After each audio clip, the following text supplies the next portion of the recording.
Webinar session को आगे बढ़ाएं।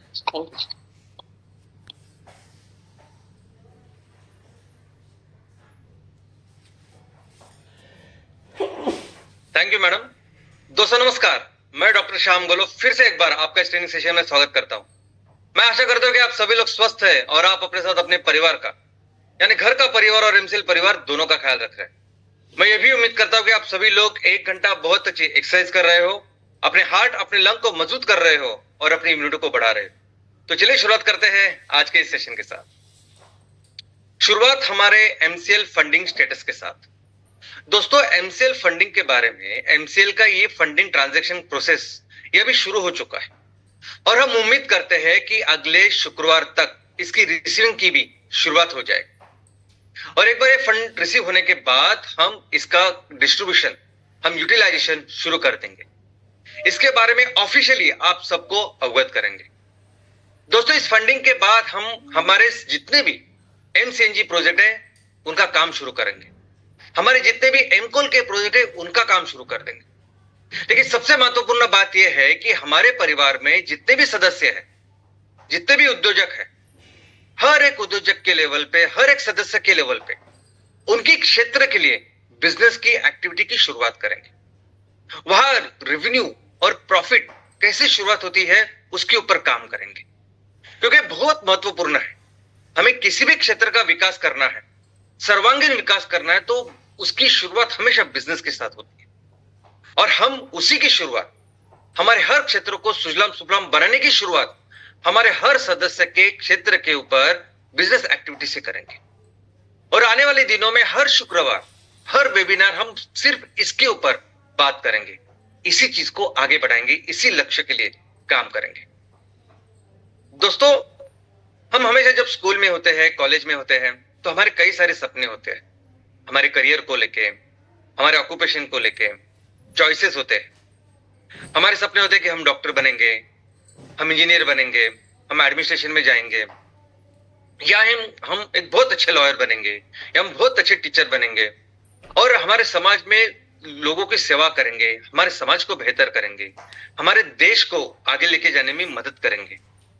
लेकिन दोस्तों जब हमें अपने देश को, अपने समाज को बहुत तेजी से अगर उसको आगे बढ़ाना है, अगर बहुत तेजी से कम समय में अगर उसकी जितनी भी प्रगति हो सकती है वहां लेके जाना है, उसकी सर्वांगीण प्रगति करनी है, तो सबसे बड़ा कंट्रीब्यूशन अगर कुछ कर सकता है उस समाज में तो वो है बिजनेस।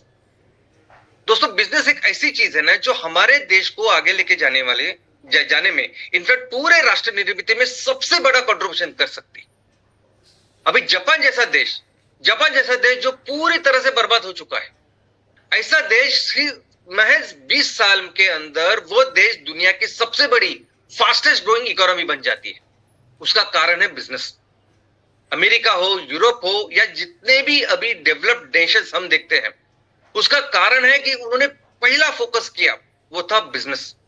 इस बिजनेस की वजह से एक बहुत स्ट्रॉन्ग ऐसा फाउंडेशन बन जाता है जो राष्ट्र निर्मित के लिए हमारी मदद करता है। जब हम बिजनेस के बारे में सोचते हैं, बिजनेस की तरफ देखते हैं, तो हमें दिखाई देता है कि इस बिजनेस के कारण रोजगार का निर्माण होता है, इस बिजनेस के कारण गवर्नमेंट को एक रेवेन्यू की शुरुआत होती है, मिलता है। लेकिन दोस्तों बिजनेस का जो इंपैक्ट है वो इससे बहुत ज्यादा है, बहुत दूर तक होता है। इस बिजनेस की वजह से लोगों की आर्थिक और सामाजिक स्थिति बेहतर होती है और जब आर्थिक और सामाजिक स्थिति बेहतर होती है तो हमारे बच्चों के लिए वो बेहतर बनने के लिए जो भी बेसिक इंफ्रास्ट्रक्चर चाहिए वो बेहतर होता है।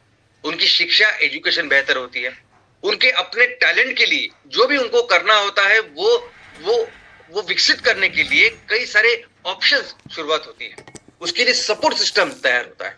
और ये जो लोग है, ये जो हमारे आने वाली पीढ़ी है, यही ये जो ह्यूमन रिसोर्स है, जिसे हम इनडायरेक्टली बिजनेस के द्वारा जिसे विकसित करते हैं, यही लोग, यही आने वाले बच्चे, आने वाली पीढ़ी हमारे बाकी के सभी रिसोर्सेज का मैक्सिमम यूटिलाइजेशन करती है और यही सब मिलके आगे हमारे राष्ट्र निर्मित के लिए, राष्ट्र को बेहतर बनाने के लिए काम करते हैं। इनफैक्ट आप अगर हमारे देश का भी एनालिसिस करोगे, हमारे देश में भी ऐसे प्रदेश, ऐसे जगह जो बहुत ज्यादा विकसित है, बहुत सारे ऐसी जगह जो इतनी ज्यादा विकसित नहीं है, तो तो क्या कारण है कि जो विकसित है वो विकसित है? उसका कारण आप देखोगे हमेशा उसके पीछे होता है इकोनॉमिक रीजन, आर्थिक, बिजनेस। अभी मुंबई जैसा शहर जो जो भारत का सबसे बड़ा शहर है, एक आर्थिक राजधानी, वो इसीलिए क्योंकि अंग्रेजों ने अपने बिजनेसेस के लिए बहुत सिस्टमैटिकली इस शहर को बनाया। सिर्फ मुंबई ही नहीं, आप कलकत्ता से लेके जहां जहां अपने बिजनेस के लिए अंग्रेजों ने काम किया, वो सभी ठिकान, वो सभी क्षेत्र अभी डेवलप और बेहतर है बाकी के क्षेत्रों से। और ये तो रही शहरों की बात, और ऐसे शहरों के हर एक शहर के पीछे आपको कोई ना कोई आर्थिक रीजन नजर आएगा। लेकिन सिर्फ इतना ही नहीं, ऐसे गांव, ऐसे ग्राम पंचायत, कुछ ग्राम पंचायत ऐसे है कि जहां किसान बहुत अमीर, जहां किसानों को बहुत अच्छी आमदनी है, वहां हर घर एक अच्छी आर्थिक और सामाजिक परिस्थिति में। उसके भी पीछे अगर आप कारण देखोगे तो उसके भी पीछे कारण है कोई ना कोई बिजनेस। वहां जो किसान कुछ उगा रहा है, काम कर रहा है, तैयार कर रहा है, वो कोई ना कोई वो जा रहा है किसी न किसी बिजनेस में, किसी प्रोसेसिंग के लिए, और जिसकी वजह से उस